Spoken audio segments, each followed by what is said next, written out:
एक ऋषि जो कि योग, ध्यान और आयुर्वेद के विशेषज्ञ थे, एक दिन उनके पास एक व्यक्ति आता है जिसकी उम्र लगभग 35 साल थी, लेकिन वो देखने में अपनी उम्र से 10-15 साल अधिक लग रहा था। वह ऋषि के पास आया, उन्हें प्रणाम किया और बोला, मुनिवर, मेरी उम्र तो बढ़ रही है, लेकिन मेरा शरीर मेरी उम्र की तुलना में कई गुना तेजी से बुढ़ापे की तरफ जा रहा है। मेरी त्वचा में झुर्रियां पड़ने लगी हैं, आंखों के नीचे काले घेरे आ गए हैं, आंखों की रोशनी भी कम होती जा रही है, बाल झड़ने और सफेद पड़ने लगे हैं और शरीर व हड्डियों में भी कमजोरी महसूस होने लगी है। अपने शरीर की ऐसी हालत को देखकर मुझे बहुत अधिक चिंता होती है। मैं यह सोचकर परेशान रहता हूँ कि क्या मैं समय से पहले ही बूढ़ा होकर इस दुनिया से चला जाऊंगा। मुनिवर, आप तो योग, ध्यान और आयुर्वेद के बहुत बड़े विशेषज्ञ माने जाते हैं। कृपया मुझे मेरी इस समस्या का कोई समाधान बताइए। उस व्यक्ति की पूरी समस्या को ध्यान से सुनने के बाद ऋषि ने कहना शुरू किया, आज मैं तुम्हें 5 ऐसे तरीके बताऊंगा जो तुम्हारी उम्र को रोक सकते हैं या उसे बहुत धीमा कर सकते हैं, जिससे तुम ज़्यादा उम्र के बाद भी कम उम्र के दिखोगे। लेकिन उससे पहले ये बात समझो कि हमारे विचारों और हमारे शरीर का सीधा संबंध होता है। हजारों सालों पहले हमारे पूर्वजों ने एक बात कही है कि लोग इसीलिए बूढ़े होकर मरते हैं क्योंकि उन्होंने दूसरे लोगों को बुढ़ापे में मरते देखा है।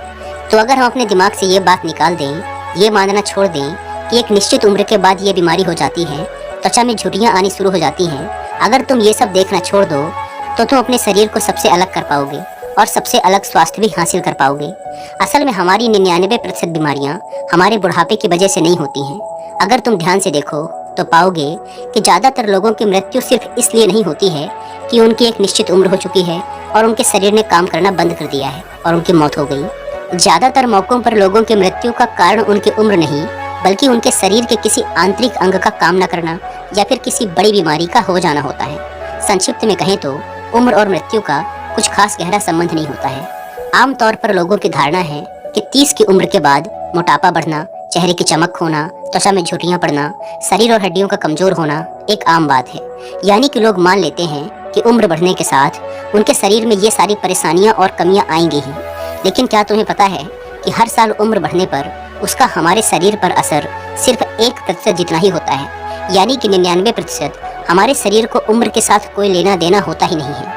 लेकिन हम अपने दिमाग में उस 1% को लेकर इतना बड़ा बना देते हैं कि हमें लगता है कि उम्र बढ़ने का हमारे शरीर पर बुरा असर होना ही है। दोस्तों, जब बात जबान दिखने की चल ही रही है तो एक चीज जो व्यक्ति को जबान दिखाने के लिए सबसे ज्यादा जरूरी है वो है उसके बाल।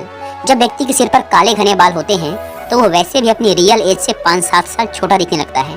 लेकिन आजकल घने बालों का होना एक सपना सा बनता जा रहा है, क्योंकि आज की लाइफस्टाइल, पॉल्यूशन और खाने की वजह से यंग लोगों के बाल झड़ना भी एक आम बात हो गई है। यहाँ जो लोग 40s-50s में हैं उनके बाल तो झड़ते थे, पर आजकल 30s में होने वाले लोगों के बाल भी झड़ रहे हैं। जैसे कि मेरा एग्जाम्पल ले लो। लगभग 4 से 5 महीने पहले मैंने थोड़ा हेयर फॉल नोटिस करा, जो कि बढ़ता ही जा रहा था। मैंने शैम्पू, तेल सब ट्राई कर लिया, पर हेयर लॉस रुकने का कुछ नाम ही नहीं।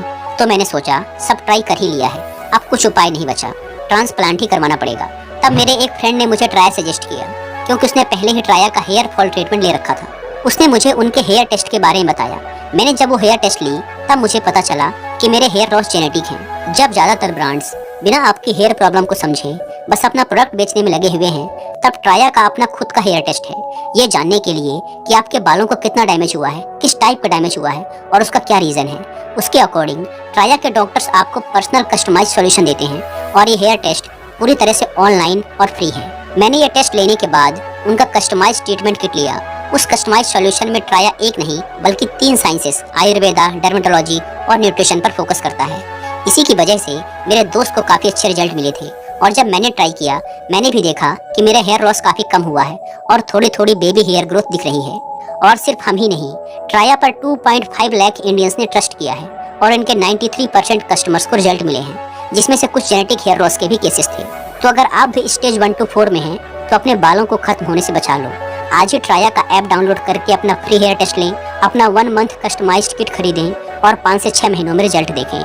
कस्टमाइज्ड किट पर 20% डिस्काउंट के लिए आप यूज कर सकते हैं मेरा कूपन कोड WI20। सारी links and details description and first comment पर मिल जाएंगी। आइए वीडियो में वापस लौटते हैं। ऋषि ने आगे कहा, हमारे शरीर में कुछ चीजें ऐसी होती हैं जो कभी बूढ़ी होती ही नहीं है। और वो क्या है पता है? हमारी भावनाएं। ये कभी बूढ़ी नहीं होती जब तक हम इन्हें ना बनाएं। हमारी पहचान, हमारा आत्मसम्मान, हमारी मानसिक स्थिति, हमारे गुण, हमारा व्यक्तित्व हमारी चतुरता और बुद्धिमत्ता, ये कभी बूढ़े नहीं होते। अगर एक 18-20 साल का लड़का जो अपनी बुद्धि, अपनी कलात्मक क्षमता का उपयोग नहीं कर रहा है, तो कहने को तो वो 20 साल का है, लेकिन वो अपने मन, अपने विचारों से जवान नहीं है। वहीं दूसरी तरफ एक 80 साल के कोई इंसान हो सकते हैं जो बहुत ज़्यादा उत्साही हैं, कलात्मक हैं, नई नई चीज़ों को सीखने और विचारों को अपनाने को तैयार रहते हैं। तो हम कह सकते हैं कि वो अब तक बूढ़े नहीं हुए हैं और वो अभी भी जवान है। अगली चीज़ है पानी। हमारा शरीर 70% पानी से बना है और पानी को हम कभी भी पुराना नहीं मानते। तो इसका मतलब है कि हमारे शरीर का 70% हिस्सा हर दिन नया होता जा रहा है। तो फिर बुढ़ापे को इतना महत्व क्यों देना? देखो, हम इंसानों की 3 तरह की उम्र होती है। पहली उम्र जो समय बीतने के साथ बढ़ती है, जिसे ज़्यादातर लोग अपनी असली उम्र मानते हैं, जैसे तुम्हारी उम्र 35 साल है। दूसरी उम्र है शारीरिक उम्र, यानी कि हमारा शरीर किस उम्र के व्यक्ति की तरह कार्य कर रहा है। जैसे कि अगर किसी व्यक्ति की उम्र 50 साल है, लेकिन अगर उसका शरीर 30 साल के व्यक्ति की तरह कार्य कर रहा है, तो हम कहेंगे कि है तो वो 50 साल का, लेकिन उसकी शारीरिक उम्र 30 साल ही है। और इसका उल्टा भी सही है। और तीसरी उम्र जो कि सबसे ज़्यादा मायने रखती है, वो है हमारी मानसिक उम्र। मानसिक उम्र का मतलब है कि व्यक्ति अपने दिमाग, अपने विचारों में कितना जवान है। जैसे कुछ लोग हैं तो जवान, लेकिन वो अपने दिमाग, अपने विचारों में बूढ़े हो चुके हैं, तो उनके जवान होने का कोई मतलब नहीं। और अगर कोई बूढ़ा है लेकिन उसका दिमाग जवान है, तो वो हमेशा जवान रह सकता है और एक स्वस्थ और लंबा जीवन जी सकता है। ऋषि ने आगे कहा, अगर तुम खुद को शारीरिक और मानसिक रूप से हमेशा जवान रखना चाहते हो और अपने बुढ़ापे की गति को धीमा करना चाहते हो, तो इन 5 आदतों को तुम्हें अपनाना ही पड़ेगा। जिसमें से पहली आदत है वर्तमान में रहो। वर्तमान के पलों को जीना, ये इतना शक्तिशाली तरीका है जिसका कोई जवाब नहीं। देखो, समय का आभास हमें तभी होता है जब हम या तो भविष्य में होते हैं या फिर अतीत में। अगर हम पूरी तरह से वर्तमान के पलों के साथ एक हैं, तो हमें समय का पता ही नहीं चलेगा। अभी तुम मेरे सामने बैठे हो और अगर इस पल तुमसे कोई पूछे कि क्या परेशानी है, तो असल में कुछ भी नहीं है। इंसान अगर अतीत के दर्द को याद करे या फिर भविष्य के डर को याद करे, तभी परेशानी आती है, जीवन में भी और शरीर में भी। लेकिन अगर व्यक्ति वर्तमान में आ जाए तो कुछ है ही नहीं। बस तुम इस बात को समझो कि तुम जितना अतीत या भविष्य में रहते हो, तुम उतनी ही तेजी से अपनी शारीरिक उम्र को बढ़ाते हो, लेकिन जितना तुम वर्तमान में रहोगे उतने ही जवान रहोगे। तो अगर तुम काम करते करते अतीत के पश्चाताप और भविष्य की चिंताओं में खोए रहते हो, तो याद रखो कि तुम जवानी से दूर जा रहे हो और बुढ़ापे के नजदीक आ रहे हो। हमारे दिमाग के अंदर हर पल इतनी सारी क्रियाएं हो रही हैं जो इस बात पर निर्भर करती हैं कि हम इस पल क्या कर रहे हैं और क्या सोच रहे हैं, क्योंकि विचारों का शरीर की आंतरिक क्रियाओं से सीधा संबंध होता है। एक बात और कि एक बूढ़ी होती कोशिका और कुछ नहीं बल्कि ये इशारा है कि वो कोशिका भूल चुकी है कि जवान रहना क्या होता है। लेकिन अगर उसे वापस से याद दिलाया जाए कि जवानी क्या होती है, तो वो बूढ़ी होती कोशिका वापस से जवान भी हो सकती है। और एक बात हमेशा याद रखो कि तनाव हो या तनाव भरी यादें, दोनों का असर हमारे शरीर पर एक जैसा ही होता है। तो अगर भले ही अभी तुम्हारे जीवन में कोई तनाव नहीं है, लेकिन अगर तुम किसी पुरानी बात को अभी तक लेकर बैठे हो जो तुम्हें उस समय भी परेशान कर रही थी और अब भी कर रही है, तो तुम्हारा शरीर और भी ज्यादा बूढ़ा और बीमार होता चला जाएगा। बुढ़ापे का मतलब सिर्फ झुर्रियां या कमजोरी नहीं है। बुढ़ापे का मतलब है कि तुम्हारा शरीर उतना अच्छे से काम नहीं कर पा रहा है। तो अगर अतीत में तुम्हारे साथ कोई ऐसी घटना घटी जिसने तुम्हें बहुत दुख पहुंचाया या कहीं किसी ने अपमान कर दिया था, और अगर तुम आज भी उसके ही बारे में सोचकर अंदर ही अंदर घुट रहे हो, तो ऐसे विचारों का तुम्हारे शरीर पर बहुत ही नकारात्मक प्रभाव पड़ेगा। भले ही वो असल तनाव नहीं बल्कि तुम्हारे अतीत की बुरी यादें हैं, लेकिन वो भी तुम्हें उतना ही नुकसान पहुंचाएंगी जितना असल जिंदगी का तनाव पहुंचाता है। तो अगर तुम इतना भी समझ पाए ना, तो तुम महसूस करोगे कि अतीत की बुरी यादों को भूलना तुम्हें और भी ज्यादा जवान बनाएगा, और तुम जितना अतीत की बातों को पकड़ के बैठे रहोगे, दिमाग से निकाल नहीं पाओगे, उतना ही तुम्हारा शरीर जवानी से दूर होता चला जाएगा। अब अगला प्रश्न उठता है कि वर्तमान में रहने की आदत कैसे डालें? तो इसका उत्तर है ध्यान। ध्यान एक ऐसी प्रक्रिया है जिसमें व्यक्ति अतीत और भविष्य की सभी डर, चिंताओं और उलझनों से निकलकर वर्तमान में आ जाता है। और जो व्यक्ति जितनी अच्छी तरीके से ध्यान कर सकता है, खुद को एकाग्र कर सकता है, वो व्यक्ति उतना ही ज्यादा अपनी बढ़ती उम्र को धीमा कर सकता है। तुमने बहुत से संत महात्माओं के बारे में सुना होगा कि वो सालों तक ध्यान करते थे, आंख बंद करके खुद के भीतर उतर जाते थे और कई 100 वर्षों तक जीवित रहते थे। तो वो ऐसे ही नहीं थे, वो जानते थे कि ये बहुत ही शक्तिशाली चीज है, और वो ध्यान के माध्यम से खुद को इतना स्थिर और एकाग्र कर लेते थे कि उनकी श्वास एक साधारण मनुष्य की तुलना में बहुत ही गहरी और धीमी हो जाती थी, जिससे वो एक साधारण मनुष्य की तुलना में कई गुना ज्यादा समय तक जीवित रह पाने में सक्षम हो पाते थे। ध्यान की शुरुआत करना कोई मुश्किल काम नहीं। इसके लिए बस तुम्हें शांति से बैठकर अपनी सांसों पर ध्यान देना है, और समय बीतने के साथ तुम्हारा मन शांत और एकाग्र होता चला जाएगा। सांसों पर ध्यान देने के अलावा भी अगर तुम किसी चीज को करने या सीखने में खो जाते हो और उस समय तुम्हारे दिमाग में कोई और विचार नहीं आ रहे हैं, तो ये भी तुम्हारे लिए एक ध्यान ही है। जैसे उगते या डूबते सूरज को देखना, किसी बच्चे के साथ खेलने में खो जाना, किसी खेल या अभ्यास में खो जाना। संक्षिप्त में कहें तो ध्यान का मतलब है कि वो हमारे चित्त को वर्तमान में लाता है। ऋषि ने आगे कहा, दूसरी आदत है अपनी प्रतिक्रिया पर नियंत्रण रखो। जब हमारे साथ कोई घटना घटती है और उस घटना को लेकर हम जो प्रतिक्रिया देते हैं, उस प्रतिक्रिया को हमारा शरीर अपनी यादों के रूप में इकट्ठा कर लेता है। उदाहरण के लिए मान लो किसी के साथ कोई दुर्घटना घटी। अब उस दुर्घटना को वो किस तरह से लेता है और प्रतिक्रिया क्या देता है, इस पर निर्भर करेगा कि उस दुर्घटना का उसके दिमाग और शरीर पर क्या असर पड़ेगा। मान लो उस दुर्घटना के बाद वो व्यक्ति बहुत ज्यादा डर, सदमे और तनाव से भर जाता है और दिन भर बस उस दुर्घटना के बारे में ही सोचता रहता है, तो ये विचार उसके शरीर को बहुत बुरी तरीके से नुकसान पहुंचाएंगे। लेकिन अगर वो व्यक्ति ऐसा मानना शुरू कर दे कि चलो दुर्घटना घट गई, आज के दिन जो बुरा होना था हो गया, अब आगे बढ़ते हैं, अगर वो भूल जाए उन बुरे विचारों को, तो फिर ये दुर्घटना उसे उतने बुरे तरीके से प्रभावित नहीं करेगी। किसी ने अपमान कर दिया, ये एक घटना है, लेकिन अगर उस घटना को लेकर तुम्हारी प्रतिक्रिया ये रही कि चलो कोई बात नहीं, आज उसका दिमाग कुछ ठीक नहीं रहा होगा या आज वो गुस्से में रहा होगा, अगर तुम भूल जाते हो उस अपमान को, तुम्हारे दिमाग में उस घटना को लेकर कोई विचार ही नहीं है, तो इसका मतलब तुम्हारी प्रतिक्रिया बहुत सकारात्मक थी और उस घटना का तुम्हारे दिमाग पर कोई बुरा असर नहीं पड़ेगा। लेकिन अगर 5 साल पहले किसी ने कुछ बोला था और तुम आज भी उसे दिमाग में लेकर घूम रहे हो, तो जो अपमान हुआ था उसने तो तुम्हारा उतना नुकसान नहीं किया जितना उस विचार ने किया जिसे तुम 5 साल से अपने अंदर रोक के बैठे हो और ढो रहे हो। तो तुम्हें अपने प्रतिक्रिया को बदलने की जरूरत है। तुम अपने आसपास होने वाली घटनाओं, चीजों, परिस्थितियों और लोगों को नहीं बदल सकते, लेकिन तुम अपनी प्रतिक्रिया को बदल सकते हो। और जब तुम्हारी प्रतिक्रिया सकारात्मक होगी तो शरीर जवान रहेगा। तीसरी आदत है विश्वास। इस बात का विश्वास कि मैं स्वस्थ हूँ। हो सकता है तुम कभी किसी खराब समय से गुजर रहे हो, तुम्हारा स्वास्थ्य ठीक ना हो या तुम किसी बड़ी बीमारी की चपेट में आ गए हो, लेकिन तब भी तुम्हें इस बात पर पूर्ण विश्वास रखना है कि मैं ठीक हो सकता हूँ और जरूर होऊंगा। ज्यादातर लोग जब किसी बड़ी बीमारी की चपेट में आ जाते हैं तो सबसे खराब चीज जो उनके साथ होती है वो ये है कि उनके जीने की इच्छा ही खत्म हो जाती है, क्योंकि उन्हें ऐसा लगने लगता है कि अब मेरा कुछ नहीं हो सकता और मुझे तो ऐसे ही जीना है।